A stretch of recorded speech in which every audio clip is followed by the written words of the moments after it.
it is the post-match pint on a terrible evening for Francoism, but a magnificent evening for Liverpudlianism. It finished at Anfield, Liverpool 2, and I want to be clear when I say this, those pricks 0, as Liverpool did the absolute business tonight against the Real Madrid side, who I think look a shadow of their former selves. They'll look better in April, don't get me wrong. They'll get it sorted out, but for now, they look indeed like Leeds United, and a bad Leeds United at that. What about the mighty boys in red, Stu? Liverpool don't look poor. Liverpool are top of this league, that league, any league you care to mention. Liverpool are the absolute business, my friend. We are the absolute business. Arnie Slot's Reds. Who knew? Honest to God, it's so good. It's unbelievable to do that today. To undress them in the way that we did, in typical Slot style, where we put the hard yards in the first half, and in the second half we show our hand. And boy, did we show our hand. I mean, if anything, I came away disappointed that we didn't get a third, because I think we well and truly deserved a third against the team, as you said there. I mean, small club mentality. Massively. Is what I would yeah, say. big problem they've got there. They're going to have to address it. They're going to have to address it. Absolutely 100%. I mean, the key question, Phil, the question that's going to dominate everyone, I think they're talking about it right now on TNT. Who the fuck are they trying to kid? Who the fuck are Real Madrid trying to kid, Philip? Fucking not me. They're not kidding you, Not are kidding they? me, because fucking Liverpool are brilliant, mate. For brilliant. too long they've been playing like that and getting Brilliant. away with murder, Real Madrid. Switching on in blast. Certain players play brilliantly for them. And listen, they've got loads and loads of good players. I'm not going to do the jokes all the way through, because part of why Liverpool are brilliant is Liverpool did just make them look average. We did. We need Melia to do his line, don't we? That's the one thing we really do need, because it is the absolute time. For Adam Elias, that's your Lottie Ancelotti. Because that was your Lottie Ancelotti. Yeah. That was Liverpool at there. That was like... We've seen a lot of good things this season. Yeah, once everyone's touched you, things will never be the same again. But that was a sort of statement performance that made you think, right, this is exactly what it's about at the absolute highest level. Played anyone yet? No, I know, yeah. There's someone from Mars turning up next week or something, I think. But listen, that was the absolute... That's the European champions, and we can say this, that or the other. We can tell jokes about them. We will. But when people are talking this week, they got loads of players injured. Still Courtois in goal. Still Rudiger. He's unreal. I thought that other centre-back who played with Rudiger, the young kid, I thought he was good as well. He looks really good. He was good. The midfield was still fucking Bellingham, Modric and fucking Camavinga. That's one of the best midfields in Wales. This wasn't a gang of bums that turned up with half the team out. This was still an exceptionally good football team. And we got in their heads from the off, because they turned up like a mid-table Premier League team trying to hit us on the break. That's not what you want to see when you're looking at like players like Mbappe. Mbappe was behind the ball, trying to get in a shape, trying to go, where's the chance here, where am I going to break? And that's what Liverpool do. That's what this Liverpool side have done to the European champions. Let's not forget that. That's the European champions. He should have been booked first off, Camavinga, but whilst we are going to give them at least a modicum of credit before we really praise the Reds, I thought him going off was a big boost for Liverpool. I thought he was looking to me like their best player by a mile. By a mile, I thought. And he goes off, and it was like they had no one who could win a battle for them anymore in the middle of the park. Yeah, 100% I agree with that. I felt in the first half, I felt McAllister was quite quiet, and I put a lot of that down to actually the impact that Camavinga was having on the game. But as good as Camavinga was, and by the way, he's more physically imposing than I gave him credit for. To see him up close like that, he's a big unit. Very good player, but he wasn't the best midfielder on the pitch, because the best midfielder on the pitch by a country mile was Curtis Jones. Curtis Jones, and for the love of God, can we just sort out a song for this lad? Because he's unbelievable. He's playing against Real Madrid, he's playing against these iconic midfielders that we've just spoke about, and they are not fit to lace his boots. Not fit to lace his boots. So one way or another, can we sort a song out for him? Because the lad deserves it. He's in tremendous form, but not only that, he's the real deal. He's a tremendous player. He can slow the game down, he can speed the game up, he can pick a pass, he can put a tackle in. He made us tick. What a performance by him. Again, he was fantastic. I think one of the problems with some of these shows at the minute is you're coming on Liverpool at being boss, you just got to go, fucking good him, isn't he? And there's only so many words you've got to say, fucking hell, he was boss. But Curtis Jones, superb, like, absolutely superb. His touch, his calmness, his awareness, like, him and Gravenberch's ability to open the pitch up just by turning the shoulders and moving away from someone is unbelievable. When you've got one player who can do that, it's such a huge asset. We've got two of them. Yeah. And if you include McAllister, he can do it as well. Yeah. The whole midfield can do one thing in half a second and open the entire pitch up because they've sent another midfielder, sometimes two, sometimes even three, the wrong way, and it makes everything so much easier for Liverpool. Like you're seeing more and more of exactly what this manager wants. I think there's times when I'm watching us and I'm like, oh, go there, and then you're like, no, hang on, that's last season. All of us won today where Robertson broke forward with the ball. And we were all a bit all up. I think it was a set piece breakdown from our defensive set piece, and you're like, give it to him. And I think it might have been Gakpo up the left. And then it was like, no, didn't do it to him. Did it into the midfield, slowed it down, let everyone reorganise, right, to let them get back in. But it didn't have any elements of chaos that Liverpool had to deal with. 1-0 up at the time. You control it. Just get your foot on the ball, control the game. And we've got a number of players who are so suited to that. It's ridiculous, this. Like, it's really, I think what Joe said in the summer when he was asked about what the new manager was like, you're really starting to see it now with regards to midfielders and how well suited they are to what he wants them to do, and as a consequence what they're able to help the others do.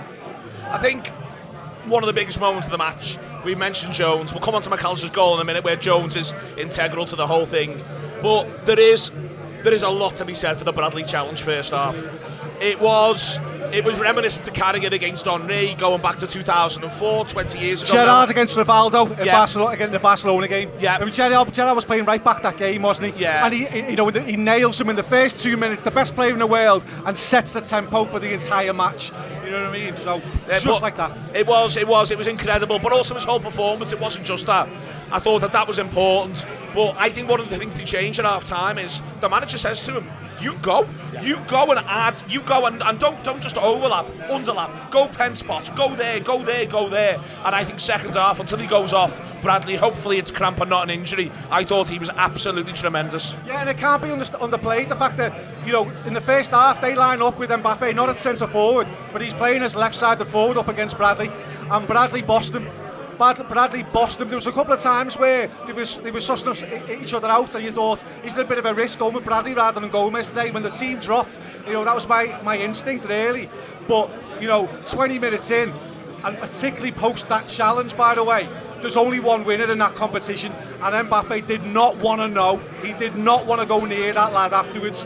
And Bradley then, how many times, by the way, as you said, overlapping, underlapping, but how many times was he the man arriving late in the box, nearly scoring? Incredible. That 15 minutes after half-time, he was there over again. Nearly gets in on a couple of occasions. It was interesting, it was similar when he nearly gets in to when Núñez nearly scores first half. Yeah. Similar ball, as though Liverpool have had a little look at that. You can peel off the back of these and come in there. And, I mean, in all instances, other than where we score, I want to be clear again, their goalkeeper's fucking great. He is. I mean, just to still labour the point though, what we were talking about there, I think it says a lot for our manager. He's brave. There's an idea that we're playing a lot calmer, a lot cooler, and a bit slower and all that. But you cannot doubt the cojones on this guy. You cannot, because he's saying to Bradley, yeah, you've got Mbappe there, but you can gamble because he's not going to follow you. He's not, so we'll trust Canate to deal with him. And there was a couple of times where that could have exposed us. We'll trust you to get back as well. We'll trust you to get back. But that is a really brave decision to tell that young lad in the biggest game of his career to go and do that. And by the way, he nearly comes away scoring 2 goals. You know what I mean? He was brilliant. If Curtis Jones was man of the match, Bradley was a close second in my opinion. Wasn't far behind in the slightest, was he? I think. Bit disappointed he didn't score that one just after our time when I think McAllister dinks it. It's a stunning ball from McAllister.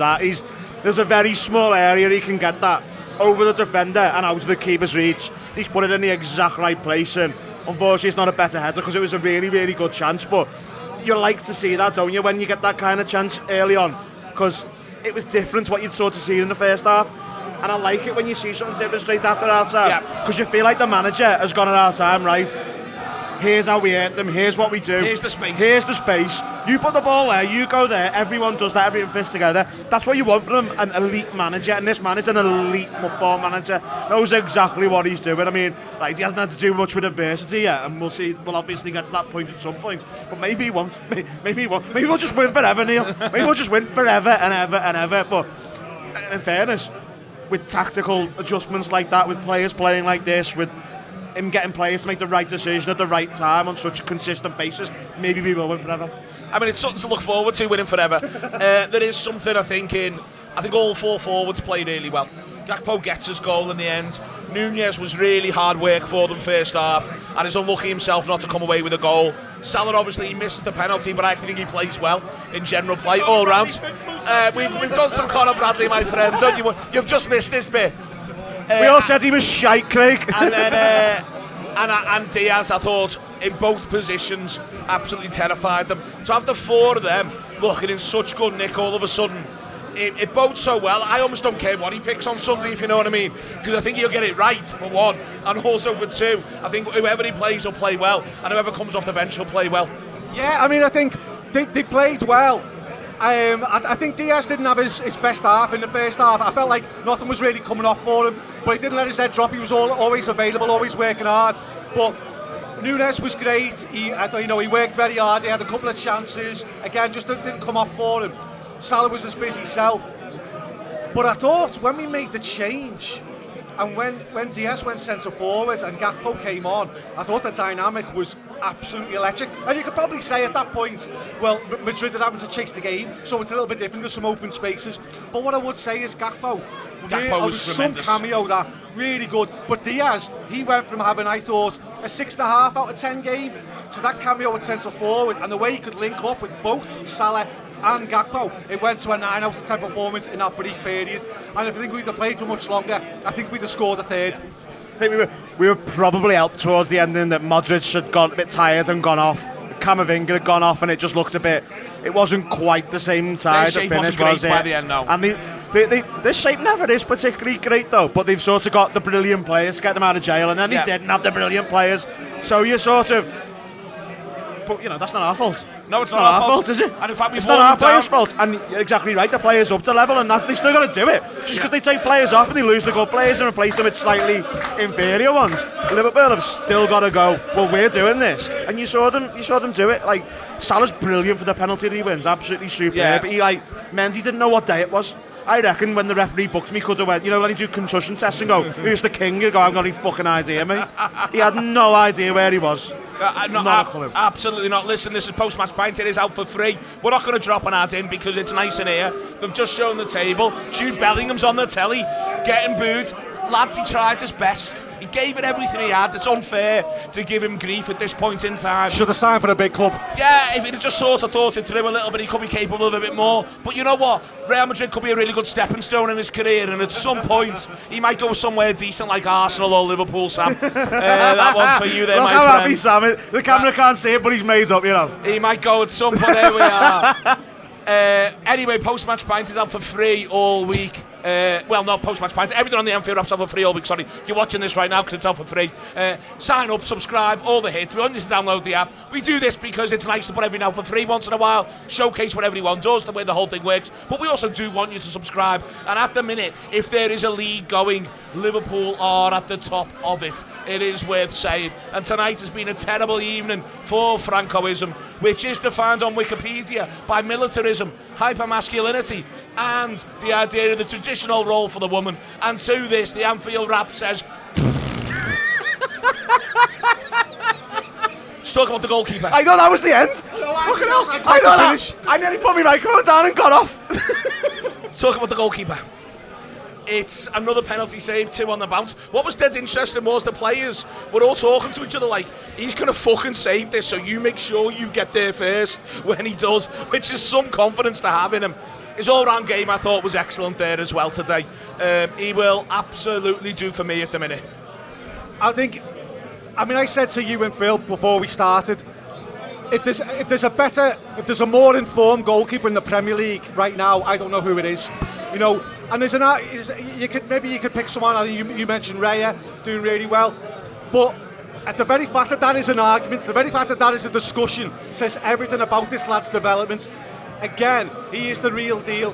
There's enough now mileage. There's enough games behind him. There's enough evidence to suggest that this guy is a real force of a Champions League goalkeeper. Champions League's good, by the way. I think it's good that in the Anfield Wrap's free week, he watched Sunday's post-match pint and listened to Jono about where you should save the penalty. Fair play. How powerful are the Anfield Wrap? Yeah, you're right. I've given Jono credit there, and you don't want that, do you? Under no circumstances, Phil. Under no circumstances, literally none. He's that good. It was it's a great save, wasn't it? I need to see it again, but I'm not sure it was a very good penalty. I've only seen it once, and it felt like one of those where go the right way, you save. That doesn't necessarily mean, as we saw on Sunday, that it means it's not a goal. The keeper still has to do the right thing, but it felt like he helped him. Salas hits the outside of the post. Yeah. I want to talk about the opener. It's such a good move, Phil. Liverpool is so patient building up to it, and it's a really good finish. It's a good slow finish in that it's all about his placement. Yeah. Everyone else has looked at this fella in goal, and I think he's brilliant. I think he's underrated. Well, he missed the penalty because the reason he missed the penalty is because he's done the thing where that happens with Alisson on one-on-ones. Yeah. You've got to put this right in the corner, otherwise he might. If he goes the right way, he saves it. Because I looks at that goal and runs the cop. He's huge. I have never seen a goalkeeper fill a goal like that. It's unbelievable how big he is. So that's why it's massive. It's unbelievable what McAllister does for that finish, because he just puts it where this fella will never be able to reach it. The thing about goalkeepers that tall is they shouldn't be good at getting down quickly, and he's excellent at getting down quickly. He's a phenomenal goalkeeper, and the finish is superb because it went in slow motion. Yeah. I felt he hit it. Like Dan Gosling. You had the time to go. It's in now. Then you're like, that person behind the cop who's behind the line of the ball, he's celebrating him. And then you're like, oh yeah, there's the net bulge, I'll get him, we've scored. Talks about the precision of the finish, and it needs to be to beat him, because he's just ridiculous. And it was just the move was just good. The ball in, I think it was Jones who plays the ball into him. The lovely little give and go with Bradley to just create the half yard of space, and then he gets the finish off just before the defender gets it as well. It's a lovely, lovely goal, and I wanted to see a bit more of that this season. Sort of. Yeah. Runners attacking the penalty box, and it feels like an area of the pitch where we haven't scored that many goals from this season. I might be completely wrong on this, no, I don't think you're wrong. But it sort of feels like it's a very centre forward area of the pitch for us to score from, and we haven't had many chances in those areas. So it was nice for us to work the ball into that area, score. They just made the rest of the game that bit easier, because I sort of felt like they were a bit like, I can't really be not really into this. This is hard, this, and we might have a league game that's quite easy at the weekend. I think I'd rather play that and be alright, and then the general feeling of everything. The captain was great, Kanate was great, let's hope he's alright. I thought he got kicked at the end. I hope it's nothing more serious than that. You can go front to back. You're not giving any of them less than a 7. I suspect you might not be giving many of them less than an 8 all the way through. Just tremendous, each and every one of them. He praised the attackers, praised the midfielder. Gravenberg enjoyed his evening massively as well. Just really good stuff, full stop. And the crowd as well, to me it just felt like, it felt defiant, it felt a little bit angry, it felt a little bit like you can go fuck yourselves really. But also it was confident. I thought there was a real sort of chest out bit of this. Even things like the brilliant Bradley challenge was like, you fucking have a bowl of that. That's coming your way, that's the way in which it goes. The attitude towards Bellingham, it had the right notes of anything, not too much of any one pot I thought, but a load of party, a load of this is the business. Yeah, I think it's been interesting to see how gradually the groundswell of support for him has grown and grown and grown for this Liverpool team, because belief has grown, and there's been a little bit of attention on us winning ugly at times, and I don't think that does us a service really. I think we've won cleverly in games. I think we've known how to win games in third gear. I think we've known how to just get the job done, get it boxed. But when we've needed to in games, for the most part, with one exception, we've been able to do that, and when we've needed to, we've also been able to steamroll the teams. We've seen it in the Champions League twice now. We've seen it against Leverkusen, and we've seen it tonight in patches where they couldn't get near us. They absolutely couldn't get near us.